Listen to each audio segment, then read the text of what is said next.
પછી આપણા મંદિરો કેવા હોય છે એ દેખાડવા માટે સંતો નીકળ્યા. એટલે દિલ્હી અક્ષરધામ, ગાંધીનગર અક્ષરધામ, એ બધા મંદિરોની યાત્રા કરાવી. નડિયાદ આવ્યા હતા, અહીંયા પણ આવ્યા હતા. એટલે બધા મંદિરો દેખાડ્યા કે આવા આવા મંદિરો હોય છે અમારા, એટલે એ પ્રમાણે તમે આખું પ્લાનિંગ કરજો. અને એ જ યાત્રા દરમિયાન અટલાદરા ગયા, મોહન સ્વામી મહારાજને મળ્યા.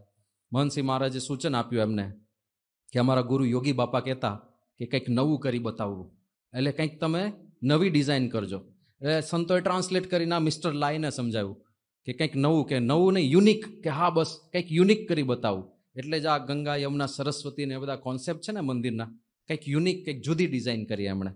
પણ મોહન સ્વામી મહારાજને મળીને જ્યારે આ મિસ્ટર લાઈ બહાર નીકળ્યા તો સ્વામીશ્રીના વ્યક્તિત્વથી એટલા પ્રભાવિત થયા. એમણે બ્રહ્મવિહારી સ્વામીને વાત કરી કે look, I don't know about God, મને ભગવાન વિશે કાંઈ વિશેષ ખબર નથી, પણ the closest and the nearest I was with God when I met Mohan Swami Maharaj. જ્યારે હું મોહન સ્વામી મહારાજને મળ્યો ત્યારે મને અનુભવાયું કે મારા જીવનમાં સૌથી નજીક ભગવાનની નજીક ગયો હોઉં તો હું આ સ્વામીને મળ્યો ત્યારે મને અનુભવાયું. ખૂબ રાજી થયા. અને આ રીતે આખી બધી ધીરે ધીરે ગતિવિધિઓ એ આગળ વધી. હવે આ દરમિયાન આ જે ભાઈ છે ને, જેમના હાથમાં પ્લાન છે, આ નીરજભાઈ છે, વન ઓફ ધ આર્કિટેક્ટ, આપણા તરફથી આપણા વોલેન્ટિયર આર્કિટેક્ટ હતા. એમણે આખા પ્લાનને, નકશાને થોડું જે વિચાર્યું હતું બધું દેખાડ્યું સ્વામીને. પણ ત્યારે વાતમાં નીરજભાઈએ મોહન સાંઈ મહારાજને વાત કરી. 13.5 એકર જમીન છે આપણી પાસે ઓલરેડી. તો આ નીરજભાઈએ કીધું કે સ્વામી, આપણે હજી વધારે સારું કરવું હોય ને તો હજુ વધારે જમીન જોઈએ. આપણે તો કેવું છે, આ પેલા વામનજીની લાકડી જેમ વધે ને, જો ને આ આપણે કેટલું પોળું થતું જાય છે ને અહીંયા પણ. એટલે હજી તો પાંખો ફૂટશે ને ઉડશે ને બધું થશે. પણ હજી કે આપણે વધારે સારું કરવું હોય ને તો વધારે જમીન જોઈએ. અને મોહન સાંઈ મહારાજ, આપણને ખ્યાલ છે, જાજુ બોલતા નથી, પણ 2 જ શબ્દ બોલ્યા, થઈ જશે. ઊભા થતા સ્વામી બોલ્યા, થઈ જશે. બધાએ તાળીઓ પાડીને વધાવ્યા. પણ એ વચનોમાં કોઈને વિશ્વાસ નહોતો એ વખતે કે થઈ જશે. જેમ પ્રમુખ સ્વામી મહારાજ બોલ્યા હતા કે અબુધાબી મંદિર થયું, બધાને લાગ્યું મજાક છે, એમાં થઈ જશે એટલે તો હવે બાપા બધાને પોઝિટિવ વાત જ કરે કે એવું તો કે નહીં, કાંઈ થવાનું નથી, એવું તો કે નહીં કોઈને, બધાને બળ જ આપવાનું હોય. થઈ જશે બોલ્યા. આ બાજુ કેવું થયું કે શેખ અબ્દુલ્લાએ કીધું હતું ને કે ભવ્ય મંદિર કરજો. એટલે મંદિરના પ્લાન જેવા ફાઇનલ થયા, શેખ અબ્દુલ્લાને મળવા ગયા સંતો કે જો આ રીતનું બધું અમે વિચાર્યું છે, તમારી ઈચ્છા હતી ભવ્ય, તો જો આ રીતે આખો પ્લાન કર્યો છે અને આટલું સરસ મંદિર બનશે. તો એ બધું સમજાવતા હતા. એમાં શેખ અબ્દુલ્લાએ જાણ્યું કે પાર્કિંગ અંડરગ્રાઉન્ડ છે. એટલે એમણે કીધું, પાર્કિંગ કેમ અંડરગ્રાઉન્ડ? તો કે 13.5 એકર જમીન છે આપણી પાસે, એમાં અમારે પાર્કિંગ એ ગોઠવવાનું, મંદિર પણ ભવ્ય કરવાનું, અને મંદિર કરીએ છીએ એટલે બધી ફેસિલિટીઝ પણ અમારે કરવી પડે, સ્વાગત કક્ષ કરવો પડે, સંત નિવાસ કરવો પડે, અમારી સભા થાય રેગ્યુલર, સભા મંડપ કરવો પડે, બીજું બધું સામાન, માલ સામાન રાખવા માટે, લોકોને રહેવા માટે, પછી મહેમાનોને રિસીવ કરવા માટે, ભોજનશાળા, બધું કરવું પડે, પ્રેમવતી કરવી પડે, બુટ હાઉસ કરવું પડે. તો આમાં આટલું સેટ થાય છે એટલે જગ્યા રહેતી નથી, એટલે મેં પાર્કિંગ અંડરગ્રાઉન્ડ કર્યું છે. શેખ અબ્દુલ્લા કે પણ એ તો રિસ્કી કહેવાય. તમારે જ્યારે ઉત્સવ આવશે ત્યારે એક સાથે હજારો હરિભક્તો આવશે, અને હજારો હરિભક્તો તમારા બધા આવે તો પાર્કિંગ અંડરગ્રાઉન્ડ હોય તો બધું રિસ્કી થઈ જશે. તો કે પણ આમાં કરવાનું શું? એ ચિંતા ના કરો, અમે તમને પાર્કિંગ માટે બીજી જમીન આપીશું. અને બીજી 13.5 એકર જમીન એમણે પાર્કિંગ માટે સામેથી જ આપી છે. આમાંનું કશું જ માગ્યું નહોતું. માગી હતી જમીન 2.5 એકર ને, એમાં આપણે રાજી હતા. 2.5 મળી છે, હરિમંદિર કરી દઈશું. પણ 2.5ની 5, 5ની 13.5, 13.5ની 27 એકર જમીન હવે થઈ. અને પાર્કિંગ સરકાર, આ પાર્કિંગની જમીન છે. જુઓ, આ આપણું મંદિરનું કેમ્પસ, આ આખું, અને આટલું પાર્કિંગ એ એમના તરફથી ગિફ્ટમાં મળ્યું. અને આ મંદિરની જગ્યા પણ કઈ જગ્યાએ છે? મોકાની જગ્યા કેમ કહેવાય? દુબઈ મુખ્ય શહેર છે ટુરિઝમ માટે. બીજું મુખ્ય શહેર અબુધાબી છે. બાકી બીજા બધા જે અમીરાત છે ને, રસલ ખેમા ને બધા, શારજહાં આપણા નડિયાદ જેવું જ છે, એમાં કઈ વિશેષ વાત નથી. અને બીજા તો રસલ ખેમા ને ફુજેરા અને એ બધા તો ભાવનગર જેવા. શરદભાઈ બેઠા છે. પણ આ દુબઈ ને અબુધાબી એ થોડા વધારે વિકસિત ને મોડર્ન લાગે એકદમ. તો દુબઈથી અબુધાબી જવા માટે 2 હાઈવે છે. એક આ છે E11 બીજો છે E311, અને આ બે હાઈવેમાં વચ્ચે મંદિર આવે. એટલે કોઈ પણ ટુરિસ્ટને રસ્તામાં જ પડે આપણું મંદિર, રસ્તામાં જ આવે, સ્પેશિયલ એના માટે કંઈ કરવું ના પડે. અને જેવું મંદિર બન્યું એટલે અબુધાબીની ગવર્મેન્ટે સ્પેશિયલ શનિ રવિમાં દર 20 મિનિટે મંદિર જવાની બસ મળે એવી બસની પણ વ્યવસ્થા કરી દીધી, જેથી બધા બહુ સુખેથી આવી શકે. તો હવે આ મંદિર માટેની જગ્યા જોજો તમે, આ પાર્કિંગ માટેની જગ્યા, અને મેં તમને કહ્યું ને કે અહીંયા બીજા બધા ધર્મવાળાને પણ અહીંયા જ જગ્યા આપવાનું નક્કી કર્યું એમણે. અહીંયા આગળ એક ચર્ચ છે, અહીંયા આગળ બીજું ચર્ચ છે, આટલી જગ્યા ફળવાઈ ગઈ છે. દેખાય છે ને તમને આ બધું? હવે આપણે કીધું કે અમારે મંદિર બાંધવું છે, પણ મંદિર બાંધવા માટે પથરા અને ઈંટો અને સામાન ને બધું રાખવું પડે ને, એ ક્યાં રાખવું?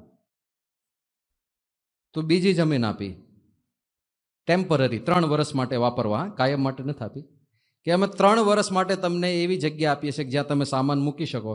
આટલી જગ્યા આપણને આપી સામાન મૂકવા માટે. આ જે છે ને આ આખો પટ્ટો આપ્યો કે ત્યાં તમે સામાન મૂકજો 3 વર્ષ માટે. પછી કે પણ અમારે તો જે અમારા પેલા મંદિરના કારીગરો હોય એને નજીક પડે એટલે ત્યાં જ રાખવા પડે. હવે આ દેશમાં ક્યારેય કોઈ કારીગરો સાઇટ ઉપર રહે ને એવું થયું નથી. દેશના ઇતિહાસમાં પહેલી વખત આપણને એ લોકોએ પરમિશન આપી કે તમે સાઇટ ઉપર કારીગરોને રાખી શકો અને ત્યાં તમે પેલા કન્ટેનરને બધી વ્યવસ્થા કરીને લોકોને રાખો. તો આ પણ એક વિશેષ, આ બધો પક્ષ જ રાખ્યો છે સરકારે આપણો સંપૂર્ણ. તો આટલી જમીન આપી, હવે મંદિર પૂરું થઈ ગયું. હવે તો આ જગ્યા તો ટેમ્પરરી જ મળી હતી, એ ખાલી કરવી પડે. તો તાત્કાલિક થોડી ખાલી કરાય. હવે આપણે મંદિર પૂરું થયું તો કેટલો સામાન ને કેટલું બધું એક્સ્ટ્રા ને કેટલી ટાઈસ એક્સ્ટ્રા હોય, કેટલા નળ એક્સ્ટ્રા પડ્યા હોય, એ બધું તાત્કાલિક નાખવું ક્યાં? એટલે અક્ષરાતીત સ્વામીએ ખાલી એક પત્ર લખ્યો, ઈમેલ, કે આ લેડાઉન એરિયા જે તમે અમને આપ્યો છે સામાન મૂકવા માટે, હજુ તાત્કાલિક તો અમે ખાલી નહીં કરી શકીએ, થોડું અમને એક્સટેન્ડ કરી આપો. તો સીધો જ જવાબ આપ્યો, હજુ 1 વર્ષ વાપરો તમે, તમારી ચિંતા નહીં. એટલે આટલી ઉદારતા સરકાર તરફથી છે. પછી 2019માં મોહનસાઈ મહારાજ ત્યાં પધાર્યા. શિલાન્યાસનો સમય થયો છે અને શિલાન્યાસ બાપાના હાથે ધામધૂમથી સંપન્ન થવાનો હતો, પણ બાપાને સ્ટેટ ગેસ્ટ જાહેર કર્યા હતા, રાજ્યના મહેમાન. એટલે સ્વામીનો બધો ખર્ચો રાજ્ય ઉપાડે. સ્વામીની સાથે જે સંતો આવ્યા હોય એનો ખર્ચો એ રાજ્ય ઉપાડે. પણ આપણે તો કંઈ ખર્ચો એવો કંઈ કરાવવાનો ના હોય, એટલે આપણે કંઈ આંગળી આપીને પહોંચા લઈ લઈએ હિમાલય આપણે થોડા છીએ. એટલે આપણે તો સ્વામીને સન્માન મળ્યું બહુ થઈ ગયું, રેડ કાર્પેટ સન્માન. અને શેખ નયાન બાપાને રિસીવ કરવા માટે આવ્યા, બહુ મોટી ઘટના કહેવાય. અને જ્યારે એ આવ્યા તો સ્વામીનું પ્લેન થોડું મોડું પડ્યું, એટલે શેખ નયાન વહેલા આવી ગયા હતા, એટલે એમને થોડી રાહ જોવી પડી. તો જ્યારે ઉતર્યા ત્યારે બાપાએ શેખ નયાનને એવું કીધું કે સાહેબ અમને માફ કરજો, અમારે લીધે તમારે રાહ જોવી પડી. અને ત્યારે શેખ નયાને કહ્યું કે જો તમારા જેવા મહેમાન આવતા હોય તો અમે અઠવાડિયા સુધી રાહ જોવા માટે તૈયાર છીએ. એટલે આટલો સદભાવ. પછી આપણને ખ્યાલ છે શેખ નયાન પોતે જ બાપાને ગ્રાન્ડ મોસ્ક દેખાડવા લઈ ગયા અને સ્વામીની ગોલ્ફ કાર્ટ એમણે પોતે ચલાવી. હવે આ તો ઇતિહાસ કહેવાય.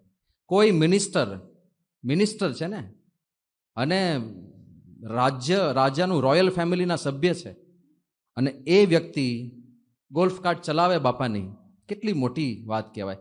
તો આ ગોલ્ફ કાર્ટ ચલાવતા હતા ને એ દરમિયાન મોહનસાઈ મહારાજે એમને પ્રશ્ન પૂછ્યો કે why did you choose us to gift the land? તમે અમને કેમ સિલેક્ટ કર્યા આ જમીન આપવા માટે, મંદિર બનાવવા માટે? તમારી પાસે મલ્ટિપલ ઓપ્શન્સ હતા અને ભારતમાં ઘણી બધી સંસ્થાઓ છે, કોઈ પણને આપી શક્યા હોત. તમે પર્ટિક્યુલરલી અમને કેમ આ જમીન આપી? અને ત્યારે આ શેખ નયાન એવું બોલ્યા હતા કે because you are good people and you make people good. તમે સારા માણસો છો અને તમે બીજાને પણ સારા બનાવો છો, એટલે અમે તમને આ જમીન આપી છે. હવે આ વ્યક્તિ બોલે ને તમે સારા માણસો છો, હવે વિચાર કરજો આ કયો દેશ છે જ્યાં આખા દેશના ખૂણે ખૂણે કેમેરા લાગ્યા છે ને એ બધું જુએ છે. કેમેરા તો જુએ જ છે, તમે મોબાઈલમાં શું સર્ચ કરો છો એ જુએ છે.